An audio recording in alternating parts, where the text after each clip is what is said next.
இது ஒவ்வொரு பகுதியாக முன்னாடி சொல்ல வேலையை தொடங்கிட்டு வராங்க. இப்போ மொத்தமாக அறிவிக்கலை, மொத்தமாக பெரிய கூட்டம் போட்டு அறிவிப்போம். இப்போ தஞ்சை, இந்த திருச்சி, பெரம்பலூர், மயிலாடுதுறை, நாகப்பட்டினம் இதுக்கு அறிவிக்கிறது இப்போ அதுக்குன்னு வரல. நான் என்னுடைய தம்பி உங்களுக்கு தெரியும், இடும்பவனம் கார்த்தியோட அப்பா இறந்துட்டாங்க. அதுக்கு ஒரு படத்திறப்புக்கு வர்றேன், அதுக்கு போகிறேன். அதோடு சேர்த்து இது சொல்லிட்டா நமக்கு நேரம் இல்லை, இங்கே வேலையை செஞ்சுட்டு இருப்பாங்க, மற்ற பக்கம் நம்ம போகலாம். அதுக்காக தான் நான் போடல. அப்படி இல்லை. முதல்ல ஒன்று தெரிஞ்சுக்கணும், நான் இந்த மண்ணுக்கு மக்களுக்குமான கட்சி தலைவர் ஆள். அப்படிங்கும்போது என்னுடைய பிரதிநிதிகள் என் தம்பி தங்கைகள் போய் அங்கே பேசுவாங்க. அது நான் இங்கே தான் நின்று வேலை செய்யணும். கடந்த காலத்தில் என் முன்னோர்கள் செய்த தவறு எனக்கு படிப்பினே இருக்குது. இப்போ உதாரணமாக நான் ஒன்று சொல்கிறேன். எங்கள் அண்ணன் இருக்காங்கல்ல, வைகோ அண்ணன், அவங்க இந்த ஒன்றிய பாராளுமன்றத்துக்குள் பேசிய பேச்சை இங்கே சட்டமன்ற உறுப்பினராக சட்டசபைக்கிட பேசியிருந்தா அவரில் மிஞ்சிற தலைவரே இருந்திருக்க முடியாது. அவர் தொடர்ச்சியாக இங்கே கட்சி இருக்கும்போது மத்தியில் போய் அங்கே போய் பேசினதுனால இங்கே கட்சி பெரிய அளவுக்கு உயராமல் போயிடுச்சு. அவர் மட்டும் சட்டசபைக்கிட பேசியிருந்தால் நீங்கள் கற்பனை பண்ணி பாருங்கள், அவரை மிஞ்சிய தலைவரோ இருந்திருக்க முடியாது. இப்போ அதெல்லாம் நமக்கு ஒரு படிப்புனே இருக்குது. அங்கே போய் ஒன்றும் இல்லை, அது என் தம்பி தங்கைகள் போய் அங்கே எப்படி பேசுகிறாங்கன்னு மட்டும் பாருங்க. வேட்பாளர் அறிமுகத்தில் சாதி வாரியாக நீங்கள் பண்ணிருக்கீங்க, உங்கள் கட்சி சார்பாக பேசியிருக்கிறாங்க. சாதி வாரியாக தானே பண்ணுவோம். சாதி வாரி கணக்கெடுப்பு ஏன் எடுக்க சொல்கிறோம்? சாதி இப்போ நீங்கள் நான் ஒரு டாக்டர், நீங்கள் வர்றீங்க, என்ன செய்யுதுன்னு கேட்கணும்ல. இந்த இதான் மாத்திரை சாப்பிட்டு போனால் செத்து போயிட மாட்டில்ல. நான் சமூக மருத்துவம் செய்கிறேன், அவர் உடற்கூறு மருத்துவம் செய்கிறாரு. அது தேக நலனுக்கு, தேச நலனுக்கு. காலங்காலமாக எங்கள்கிட்ட முடிதிருத்துறவனுக்கும் வண்ணாருக்கும் குயவருக்கும் குறவருக்கும் நீங்கள் சீட் கொடுத்துருக்கீங்களா? யாராவது சட்டசபையில் ஒரு சட்டமன்ற உறுப்பினர் பார்த்துருக்கீங்களா? அப்புறம் ஆதி தமிழ் குடி அவனை நான் அங்கீகரிக்காமல் அப்புறத்துக்கு தமிழர்னு கட்சி வச்சுக்கிட்டு தமிழ் தேசியம் வச்சுட்டு இருக்கணும். குறவருக்கு சீட்டு கொடுத்துருக்கேன், நீ ஆதி தமிழ் குடி கொடுத்துருக்கேன், அவன் தானே ஆதி தாய் குடி, அவனுக்கு கொடுத்துருக்கிய. அப்புறம் என் இனம் சாராத எத்தனை பேர் அமைச்சராக இருக்கேன் இந்த சபைக்குள்ளே? எங்கே இருக்கான்? முடிதிருத்துற மருத்துவ குலத்தை சேர்ந்தவன் இருக்கிறான், உள்ளே இருக்கான்னா நீங்கள் சொல்லுங்க. கேட்குறதுக்கு பதில் சொல்லுங்கள். கேட்குறதுக்கு பதில் சொல்லுங்கள். இருக்கா தேவேந்திரருக்கு இங்கே ஆதி தமிழ் குடி பறைய இருக்கும், அரசியல் சாசனம் கொடுத்த அங்கீகாரம். நீ என்ன கொடுத்துருக்க? தனி தொகுதி ஒதுக்கப்படலைன்னா இந்த கட்சிகள் கொடுக்குமா? யாராவது மனச்சான்றோட சொல்லுங்க. பிறகு கேட்கணுங்க, நீ யாருன்னு கேட்கணும். அதுக்கு தானே வச்சிருக்கேன். நீனு நான் வண்ணார் அப்படின்னு சொன்னால் இவன் அங்கீகரிக்கப்படலை. அதுலேயும் புதர வண்ணார் இருக்கான், கவுண்டரில் குறும்ப கவுண்டர் இருக்கான்ல, வேட்டுவ கவுண்டரை நீ அங்கீகரிக்கிறியா? முதல்ல வெள்ளாள கவுண்டருக்கு இருக்கிற மதிப்பு ஆடு மேய்க்கிற குறும்ப கவுண்டர் கொடுத்துருக்கீங்க. அப்புறம்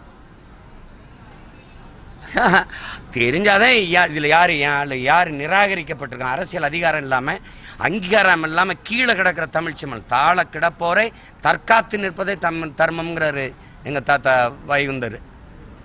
உங்களுக்கு உலகத்திலே உயர்ந்த மனிதன் யாருன்னா கீழே விழுந்து கிடக்கிறவனை தூக்குறதுக்கு எவன் குனிறானோ அவன் தாண்டா உயர்ந்த மனிதன்கிறான். அரசியல் அங்கீகாரமே இல்லாமல் நிராகரிக்கப்பட்டு கிடக்கிற தமிழ் சமூக மக்களை முன்னேற்றாமல் அப்புறம் என்ன புரட்சி இருக்குது? அப்புறம் என்ன சமூக மாறுதல், சமூக நீதி இருக்குது? அப்புறம் நீங்கள் குடிவாரி கணக்கெடுப்பு எதுக்கு எடுக்க சொல்கிறோம்? யார் நிராகரிச்சிருக்கா? இப்போ இடஒதுக்கீடுன்னு முறை எதுக்கு வந்தது சொல்லுங்கள்? நீங்கள் படித்த அறிஞர்கள் தானே. நீ எதுக்கு இடஒதுக்கீடு முறை வந்தது? எதுக்கு வந்தது? நான் பெற்ற தாய் 5 பிள்ளையை பெற்றிருக்கேன்னா எவன் சவள பிள்ளையா ஒரு ரொம்ப நோஞ்சனாக இருக்குன்னா அவனை கூட ஒரு வாய் சோறு விட்டுவேன்.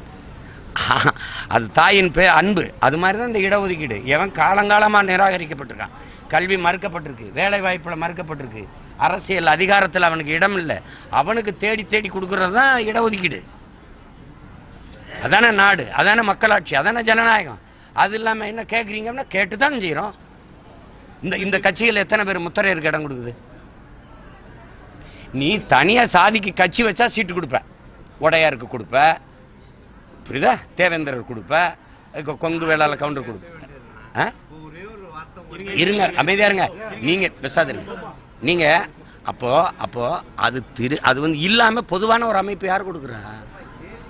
அதை பார்க்கணும்ல. நீ வேற கேளுங்க. அவர் என்ன நேற்று கட்சி ஆரம்பிச்சாரா? இவ்வளவு நாள் என்ன ஆழ்நிலை தியானத்தில் கோமால இருந்தார, நினைவற்ற நிலையில் படுத்துனதில்ல. இந்த நாடு விடுதலை பெற்ற காலத்தில் அரை நூற்றாண்டு அந்த நாட்டை ஆண்டது யாரு? கேள்விக்கு பதில் சொல்லுங்க. ஆண்டது யாரு? உங்க தாத்தா, உங்க பாட்டி, உங்க அப்பா, அப்புறம் நீங்க. இவ்வளவு நாள் என்ன பண்ணிட்டு இருந்தீங்க? இவ்வளவு நாள் என்ன பண்ணிட்டு இருந்தீங்க? என்னமோ இப்பதான் அரை மயக்கத்திலிருந்து எழுந்த மாதிரி எல்லாம் பேசிட்டு இருக்கிறீங்க. அது தேர்தல் வரும்போது எங்க மேல பாசம் வருது, மீனவர் பாசம் வருது, விவசாயி மேல பாசம் வருது. எல்லாம் நாடகங்கள். நீ என்ன பேசிட்டு இருக்கிறீங்க? வேஷத்தை எத்தனை நாளைக்கு போடுவீங்க? இதெல்லாம் ராமேஸ்வரம் மீனவர்கள் வந்து தொடர்ந்து தாக்கப்பட்டு வராங்க. அவங்க படைகள் பறிமுதல் செய்யறாங்க. இது சம்பந்தமா திமுக ஆட்சி வந்த உடனே நாங்க எல்லாத்தையும் எந்த ஆட்சி செய்யும்? யாருமே செய்யல. அது சம்பந்தமா எந்த ஆட்சி செய்யும்? உங்கல இருந்து எந்த ஆட்சி செய்யும்? மாநில உரிமை, அதற்கான ஐயா ஸ்டாலின் அவர்களின் முழக்கம். ஜனநாயகம் இது பாசிசம் வீழட்டும், இந்தியா வாழட்டும்னு. இந்தியாவை வாழ வைக்க கிளம்பியிருக்காங்க. இப்போதான் வாக்கு செலுத்தி ஆள வச்ச எங்களை வாழ வைக்கல. இவர்கள் தான் எல்லை தாண்டி போனால் பேராசைப்பட்டு போகிறாங்கன்னு சொன்னவர் தானே அவங்க அப்பா தலைவர். கேரளாவில் எல்லை தாண்டி போகிறானா இல்லையா? கேரள மீனவன் எல்லை தாண்டி போகிறானா இல்லையா? இது கேள்வி. ஏன் அவன் படகை பறிக்கலை? ஏன் அவன் வலையை கிழிக்கலை? ஏன் அவனை சிறைப்பிடிச்சு உள்ளே வைக்கலை? ஏன் அவனை துப்பாக்கி வச்சு சுடலை? ஏன்னா அவனுக்கு பெத்தவனே அப்பனா இருக்கான். அவன் மண்ணின் மகனே ஆண் மகன் உட்காந்து ஆள்றான். எங்களுக்கு மற்றவனே 50 வருஷமாக இருக்கான். பிரச்சனை தான். சரி, நான் நாற்காலியில் உட்கார்ந்த பிறகு தொற்ற சொல்ல ஒரு தடவை, ஒரே ஒரு தடவை என் மீனவனை கைது பண்ணி வச்சுருவேன். காலையில் கையெழுத்து போட்டு பதவி விலைக்கு போயிடுறேன். தொட சொல்லுங்க. அவனுக்கு தெரியும். அதுக்கு வேற மாதிரி விளையாடணும்ல. விட்டுட்டு நீங்கள் வந்து தேர்தல் வரும்போது அப்படி வந்து மீனவர்கள் பாதுகாப்புக்கு ராமேஸ்வரத்தில் கூட்டம் போட்டால் 39 உறுப்பினரை கொண்டு போய் இந்த மீனவர் பிரச்சனையை நாடாளுமன்றத்துக்குள்ளே பேசினது எத்தனை? உங்கள் ஆட்சி காலத்தில் நீங்கள் காங்கிரஸோட கூட்டணி வச்சு ஆளும்போது மீனவர்கள் சுட்டு கொல்லப்பட்டாங்களா இல்லையா? அப்போல்லாம் என்ன பண்ணிட்டு இருந்தீங்க? வேற ஏதாவது கேளுங்க.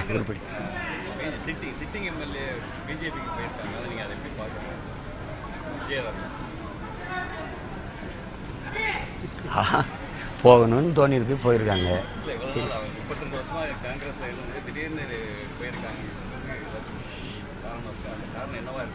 இனி காங்கிரஸே இருக்காது, இருந்து பயன் இல்லை. ஒருவேளை இங்கே போயாவது ஏதாவது ஒன்று நினச்சிருக்கலாம். அது வருகின்ற தேர்தல் அவங்களாவது காங்கிரஸாவது மதித்து 3 தடவை வாய்ப்பு கொடுத்துச்சு. இந்த பாரதிய ஜனதா மாதிரி கட்சிகள்லாம் சேர அன்னைக்கு செய்தி, அதுக்கப்புறம் செத்தா கூட செய்தி வருமானு தெரியாது. உங்களுக்கு தெரியும்னு நினைக்கிறேன். இதாவது 3 தடவை தொடர்ச்சியாக வாய்ப்பு கொடுத்துச்சு. வருகிற பாராளுமன்ற தேர்தல் எப்படி இருக்கும்? அது சம்பந்தமா உங்களோட கருத்து எப்படி இருக்கும்? எப்பவும் போல இருக்கும். வாக்கு எந்திரம் வச்சுக்கிட்டு வாக்கு இது பண்ணும்போது அது எதையுமே மக்கள் கையில் இருக்காது. ஒரு பொத்தானை அழுக்குன்னா அவங்க என்ன முடிவு எடுக்கிறாங்களோ அங்கே விளக்கு எரியும். 400 இடம் 383 இடம் நாங்கள் வெல்லுவோம்னு ஐயா அமித்ஷா சொல்லும்போது எல்லாரும் என்ன இப்படி சொல்கிறாருன்னு நினச்சாங்க. சரியாக 383 இடம் வென்றாங்களா? இப்போ 400 இடங்கிறாங்க. நீங்கள் வேணால் பாருங்கள், 405 கூட வெல்வாங்களே வெளியே அது குறையாது. அவங்கக்கிட்ட இந்த கையில் நோட்டு பெட்டி, இந்த கையில் ஓட்டு பெட்டி. நம்ம எல்லாரும் அவங்களுக்கு முன்னாடி போட்டிருக்க முட்டி. இவர் என்ன பண்ண முடியும்? ஓன்னு செய்ய முடியாது.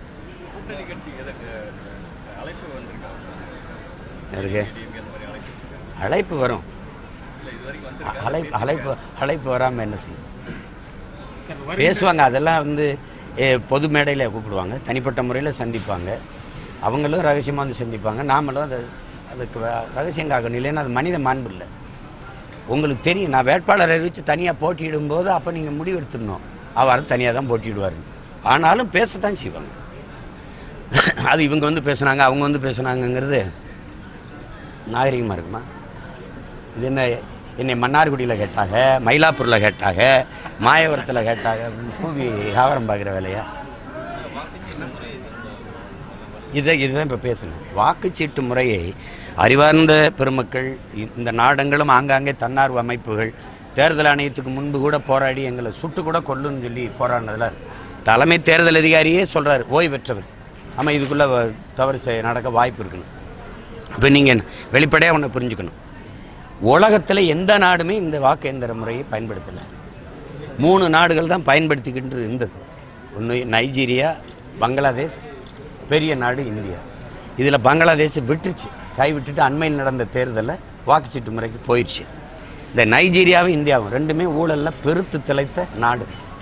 இந்த வாக்கு எந்திரத்தை நமக்கு தயாரித்து தர்ற மைக்ரோ எலக்ட்ரானிக் சிப்புங்கிற ஜப்பான் நிறுவனம் அதான் தயாரித்து தருது. இந்தியன் எலக்ட்ரானிக் கார்பரேஷன் சேர்ந்து தயாரிக்கிறாங்க. ஆனால் ஜப்பானே நமக்கு தயாரித்து தர்ற நாடே பயன்படுத்துறதில்லை. ரஷ்யா பயன்படுத்துறதில்லை, சீனா பயன்படுத்துறதில்லை, அமெரிக்கா பயன்படுத்துறதில்லை. 50 மாகாணங்கள், 50 மாகாணத்துக்கு 50 நேரம் வித்தியாசம் இருக்குது. அது 10 நாள், 10:15, 10:30, 11 இப்படி அவனே காலையில் ஆரம்பித்து இரவில் மாலையில் முடித்து எண்ணி கைகிட்டே எண்ணி வந்தால் அமெரிக்கன் பிரசிடென்ட்னு இந்த பொழுது முடிஞ்சு அடுத்த பொழுது கிளம்புறதுக்குள்ளே சொல்லிடுறான், நீ உரையாற்று, நீ தான் அமெரிக்கன் பிரசிடென்ட்னு. அவனே டிஜிட்டல்னு பீத்திக்கிறல, நீங்கள் எண்ணியல் இந்தியான்னு பீத்துறீங்க. அப்படியே டெவலப்புங்கிறீங்க, டிஜிட்டலுங்கிறீங்க, தட்டினா கடகடன்னு சொல்ல போகுது. நீங்கள் பாருங்கள், இந்த வாக்குப்பதிவு முடிஞ்சு இப்போ 40 நாளைக்கு குறையாமல் பெட்டி பள்ளிக்கூடத்தில் போட்டு கிடக்குமா கிடக்கு. புரியுதா? இதில் ஒரே நாடு, ஒரே தேர்தல், எத்தனை தேர்தல் இருந்தாலும் பெட்டியை பூட்டி தானே வைப்பீங்க. அப்போ இது இந்த முறை ஒழியணும். நான் இதுக்குள்ளே ஒன்றும் செய்ய முடியாதுன்னு சொல்கிற பெருமக்கள்கிட்ட கேட்குறேன். என் தங்கச்சி, என் தம்பிகள் தேர்வு எழுத போகும்போது, என் தங்கச்சி போகும்போது நீ மூக்குத்தியே கலெக்டரியில் ஏன் கலெக்டரா நீட் எழுத போகும்போது மூக்குத்தி எவ்வளோ பெருசு இருக்கும்? இந்த மூக்குத்திக்குள்ளே விட்டு கொண்டு போயிட முடியும்னு நீ கழட்ட சொல்கிறேன். தோடு எவ்வளோ பெருசு இருக்கும்? கழட்ட சொல்கிறேன். உள்ளாடே கழட்ட சொல்கிறேன். தலைமுடியை விரிச்சு விடுறேன். ஒருவேளை சுடிதார் இதுவரை போட்டிருந்தா இங்கே கையை வெட்டுற. இவ்வளவு சோதிக்கிற நீ அதில் விட்டு கொண்டு போயிட முடியுங்கிற. ஒரு மூக்கத்தி எவ்வளவு இருக்கும் பாருங்க. இந்த பெரிய எந்திரத்துக்குள்ள ஒன்றும் செய்ய முடியாதுன்ற. சந்திர மண்டலத்துக்கு சந்திராயன் அனுப்புனிய, அங்கே போய் அனுப்புனியா, ஒரு அரைக்குள்ள இருந்து அனுப்புனியா? இங்கே இருந்து அந்த அந்த அந்த அந்த சந்திராயனை கட்டுப்படுத்தி இயக்கிற முடியுது அப்படின்னா, நான் சீமான அரணையுள்ள இருக்க அவங்க அம்மாட்ட பேசுகிறத டெல்லியில் நீ ஒட்டு கேட்க முடியுதுன்னா, பதிவு பண்ண முடியுதுன்னா, இந்த வாக்கெந்திரத்தில் ஒன்றால் ஹேக் பண்ண முடியாதா? அப்புறம் என்ன நல்ல ஆட்சி? நேர்மையாளன் மக்கள் சந்தேகிக்கிறாங்க, தூக்கி போடுவா, வாக்கு சீட்டு முறைக்கு வா. தேர்தலே நேர்மையான முறையில் நடத்தலைங்கும் போது நேர்மையான ஆட்சி எங்கே நடக்கும்? அப்புறம் தேர்தல் வரும்போது தனியாக போய் நான் நிற்க முடியாதுல்ல. எங்கள் கட்சி போட்டியிடும் தனியாக. விளவங்கோடு ஐயா, இப்போ பொன்முடி ஐயா தகுதி செஞ்சுருக்காங்க. அதெல்லாம் வைக்கும்போது, தேர்தல் வைக்கும்போது உறுதியாக எங்கள் கட்சி போட்டிடும். வருத்தப்படுறீங்களா? இல்லை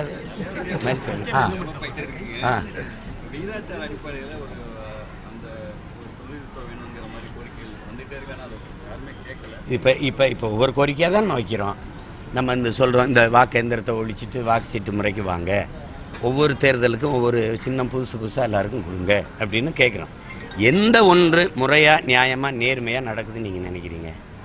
எனக்கு நீங்கள் சொன்ன விதியே சட்டசபை பாராளுமன்றத்தில் 1 விழுக்காடு வாக்கு பெற்றிருந்தால் அந்த கட்சிக்கு கொடுத்துருந்த சின்னத்துக்கு முன்னுரிமை கொடுக்கணும்னு சொல்கிறீங்க. 71 ஓட்டு வாங்கியிருக்காரு ஒருத்தர், எரிகாற்று உருளை சின்னத்தில். அவர் 2 இடத்துல தான் போட்டிட்டு இருக்காரு கடந்த தேர்தலில். என் சின்னத்தை எடுத்து அவருக்கு எப்படி கொடுத்த? நான் தேர்தலில் நிற்கிறேன்னு சொல்லி நின்னபோது தேர்தலை அறிவித்து 10 நாள் கழித்து சின்னம் ஒதுக்குனேன். நீங்கள் தேர்தலே அறிவிக்காத போது அவருக்கு எப்படி 2 மாதத்துக்கு முன்னாடி சின்னத்தை ஒதுக்கி எடுத்து கொடுத்தீங்க? அவருக்கு எப்படி கொடுத்தீங்க? இதெல்லாம் சேட்டை தானே. அப்போ எங்கே நேர்மை இருக்குது, எங்கே முறை இருக்குது, எங்கே இது இருக்குது சொல்லுங்கள். நீங்கள் இதில் விகிதாச்சார அடிப்படைக்கு வாங்கினா வருவாங்களா? அப்படின்னா எனக்கு இப்போ 10-15 உறுப்பினர் இருக்கணும், ஒவ்வொரு கட்சியும் வாங்கி இருக்கணும். இப்போ இவர் 1,50,000 வாக்கு வாங்குறார், இன்னொரு வேட்பாளர் 1,51,000 வாக்கு வாங்கி வெல்றார். அவர் ஒரு உயிரிழந்துடுறார். இழந்துட்டாருன்னா நியாயமாக மக்களாட்சி தத்துவத்தில் அதிகமாக மக்கள் அங்கீகரித்த இவரை அங்கீகரித்து விட்டணும். இடைத்தேர்தலுங்கிறத நீக்கிட்டா இவரை நியமிச்சுட்டு இவரை கொண்டு வந்துட்டிங்கன்னா மக்களுக்கு செலவு மிச்சம், நேரம் மிச்சம். உங்களுக்கு புரியுது நான் சொல்கிறது? புரியுது?